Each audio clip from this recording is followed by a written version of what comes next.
छत्रपती संभाजीनगर शहरात शिवजयंतीच्या मिरवणुकीत एका तरुणाने थेट कुख्यात गँगस्टर लॉरेन्स बिश्नोईचे पोस्टर झळकविल्याने शहरात खळबळ उडाली होती। या घटनेचा फोटो सोशल मीडियावर व्हायरल झाल्यानंतर पोलीस उपायुक्त नितीन बगाटे यांच्या निर्देशानंतर रात्री पोस्टर झळकविणाऱ्या तरुणाला क्रांती चौक पोलिसांच्या विशेष पथकाने ताब्यात घेतले। दर्शन उर्फ विशाल श्याम पवार असे या तरुणाचे नाव आहे।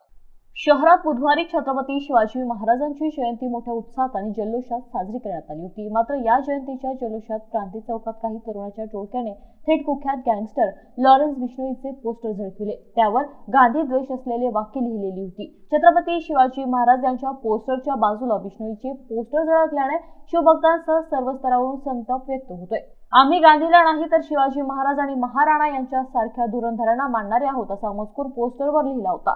पोलीस बंदोबस्त असताना तरुणाकडून असा प्रकार होत असल्याने पोलिसांचा धाक उरला नाही का असाही सवाल उपस्थित होतोय। दरम्यान क्रांती चौक ठाण्याचे पोलीस निरीक्षक सुनील माने, विशेष पथकाचे उपनिरीक्षक अशोक इंगोले यांनी दर्शन पवारला ताब्यात घेतले। या प्रकरणी क्रांती चौक पोलीस ठाण्यात गुन्हा दाखल करण्याची प्रक्रिया रात्री उशिरापर्यंत सुरू होती। त्याचा टोळीशी काही संबंध आहे का याचाही पोलीस तपास करणार।